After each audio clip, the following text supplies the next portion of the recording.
An ode to the bubble blower. Ah, bubbles. Who doesn't love them?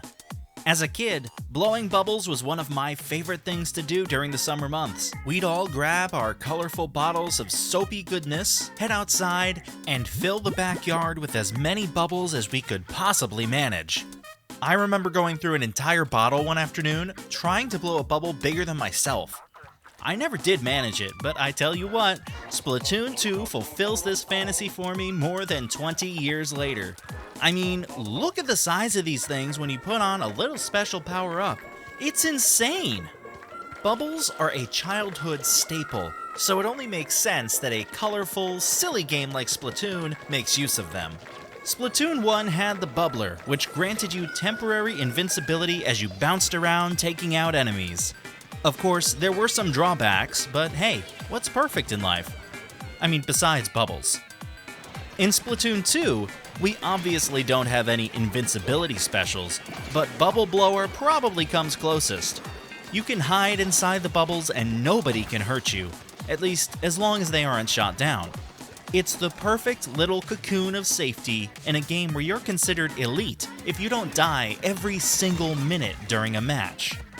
I love this special. It's a versatile tool that can both attack and defend when used correctly.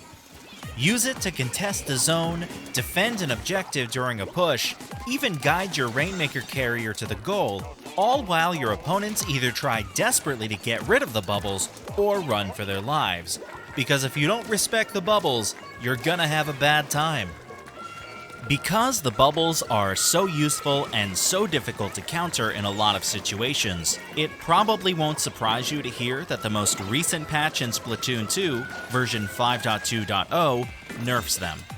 Specifically, while bubbles will last longer in their natural state, they are now smaller. How much smaller? We don't know, but the first bubble will be the smallest, the second one will be bigger, and the third one will be the original size. And here's why this is potentially crippling to this special. The first and second bubbles will be the weakest, and these bubbles already take the brunt of any damage dealt by opponents when you are using your special. So, if these bubbles disappear before you can pop that final bubble and get a chain going, that means your special's effectiveness is drastically reduced, potentially leading to yourself getting splatted instead of the enemy team. This could potentially push these weapons out of the hands of the very few people that use them for their kits. It will be a sad day when the last remaining weapons with the bubble blower fade away in X rank. As it is, we really only see the Foil Squeezer and the Forge Pro with them these days. And even then, the other kits and weapons in their role get used much more frequently.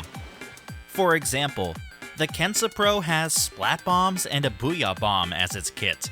Some argue that those are objectively better than what you get on the Forge Pro, and I'm inclined to agree. These are already niche weapons that don't deserve the nerf they're getting, and yet, here we are. So what better way to give a final send-off to the Bubble Blower than to create a short video montage showcasing the greatest original special in Splatoon 2, the Bubble Blower. Oh, the patch is already out? It's been 10 days. The nerf isn't that bad? Oh. Huh.